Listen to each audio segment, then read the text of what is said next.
last game, and there we see on the inside Perkins with a huge basket and the foul. So James trusting, there we see the nice interior passing of the Celtics. So the three-point play on the other side by Parker. James commits the foul here. Coverage on that center pick and roll. That time Pierce with the ball draws two defenders on the inside. The Cavs a little confused who was taking Perkins on the roll. So here is Kendrick Perkins, who has been to the line only 5 times. He is 2 for 5 in the free throw department. And for the first time in the series, the Celtics actually went to the line more than the Cavaliers on Sunday, as they went 40 times, one more than Cleveland. It is a 4-point lead for the Cavaliers as we wind down to 6 minutes to go in the opening quarter. Celtics feeling that it's so important for them not to let the Cavaliers get out to a big early lead, particularly on the road in this building, because they know how loud this crowd can be and how well the Cavs can play with a lead. With 3 on the shot clock, Shaq has to put it up, and Garnett gets the rebound.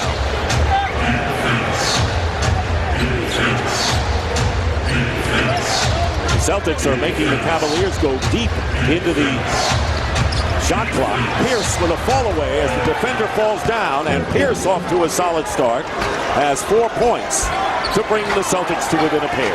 That might be the best look that Pierce has gotten in a long time, because the defender slipped. He created a lot of space that time. It was an easy 16, 17 footer for him. Here is Shaq in the low post. And goes in, the basket counts, and a foul. Perkins arguing that there was a traveling call, as is Doc Rivers, but none coming, and a chance for another three-point play situation. Perkins, meanwhile, picks up his second personal foul. And here's part of the problem. When Perkins took that earlier foul, that was the first one. Here's the second one. Now he goes to the bench. My job is to take care of the big man alliance, and he takes care of the guard and the point guard alliance. So I'm always having conversations with Leon, Z, and JJ. But other than that, Bron takes care of the guards. He takes care of the whole team. And hitting the newsstands tomorrow on the cover of Sports Illustrated, good old Shaq coming off his best game of the series with 17 points and 5 rebounds.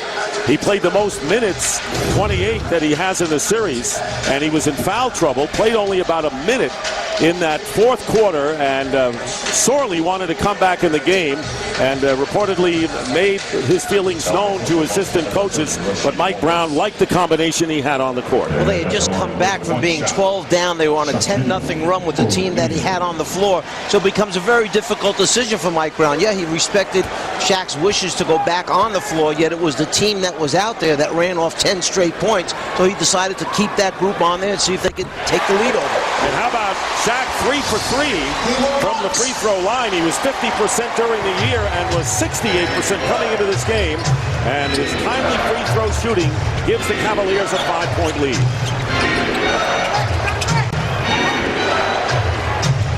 Rasheed Wallace has checked into the game, and Allen with a quick release gets the basket, and it's a 3-point Cleveland lead. I think something we see on the floor right now for the Celtics, they didn't do this very much during the regular season for extended minutes, but Kevin Garnett along with Rasheed Wallace. And the reason for that, you've got 2 big men now that can shoot the basketball from the perimeter, so when Rondo penetrates, he can kick out to a shooting big man. So on the miss by Parker, Rondo, and we haven't really seen the Celtics push it up like they did in game number 4 as Garnett with the turnaround. So he's in rhythm with 6 points, leading the Celtics, who trail by 1. Interesting that Rajon Rondo has no points, no rebounds, and no assists yet in this first quarter. That's what Mike Brown was banking on, that he was not going to have the huge game like he had the last one. Shaq going in, and the Celtics coming back with a chance to take the lead. It's been all Cleveland thus far. And here is Garnett.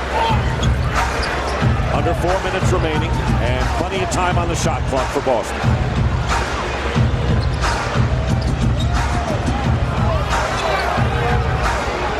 Rasheed Wallace. And a defensive 3-second violation has been called against the Cavaliers. That'll be a technical foul, a free throw, and possession. One of the things that Boston wants to concentrate on is getting the ball in the low post area, whether it's Kevin Garnett or whether it's Rasheed Wallace posting up. And there is, to the delight of the crowd, Zydrunas Ilgauskas, who has played in only one game and gets a hand as he comes in. Long-time favorite here, and a guy who, of course, played for you, Mike, when you coached the Cavaliers, was traded to the Wizards, and the Wizards bought out his contract, and a month later rejoined Cleveland, which is what he always wanted to do, come back home. One of my all-time favorite players, one of my all-time favorite people, Zydrunas Ilgauskas. And part of the reason why Mike Brown has only played him in one game for a total of 5 minutes is because Mike Brown has a nice problem. He's got Shaq, Z, Jameson, Verajao, Hickson, Leon Poe, so many big people, you just can't get them all in the rotation. Meanwhile, Ray Allen is fouled by Mo Williams as Shaq goes to the bench, and not only did Ilgauskas come in, but Anderson Varejao in for the first time. And Allen makes the first. Amazing is being here. Season tickets for 2010 and 11 are on sale now. Go to NBA.com/tickets to reserve your seats. The NBA, where amazing happens. Now, one of the things we talked about, KG, Rasheed Wallace, 2 post-up guys, 2 jump shooting guys. With Z coming on the floor, we'll see now if Mike Brown uses Zydrunas in that pick and roll, because he's a pick and pop guy as compared to Shaq, who's a pick and roll guy. Celtics leading for the first time, 18-16. Under 3.5 to play in the opening quarter. LeBron James has taken only 1 shot, but he has 3 assists. Driving on Allen. Too hard off the glass. Wallace picks up the loose ball. Pierce with the drive. And in and out as he put it up over LeBron James. Here is James. Quickly now Rondo picked him up quickly. And now back to Delonte West, who has come into the game for Cleveland. Here's Ilgauskas. Listen to the crowd. Game at 18, already paying dividends.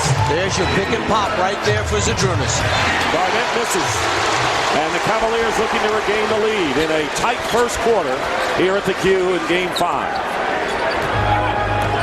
West defended by Pierce outside. They get it into James. They'll have Parker fire a 3 and hit.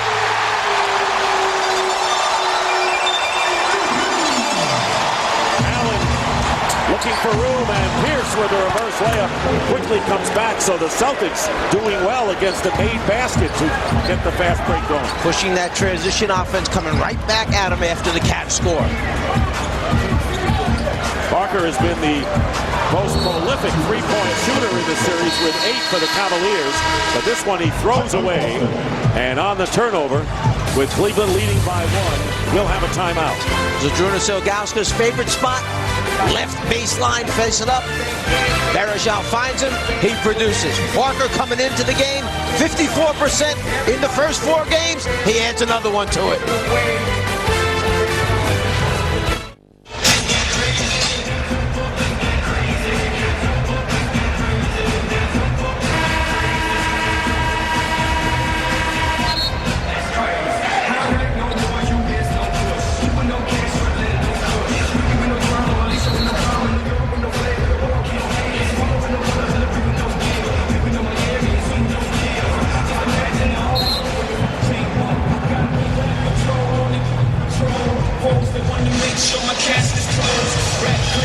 And welcome back to Quicken Loans Arena in Cleveland. The Cavaliers lead the Celtics by 1. It was a year ago Sunday that Chuck Daly passed away.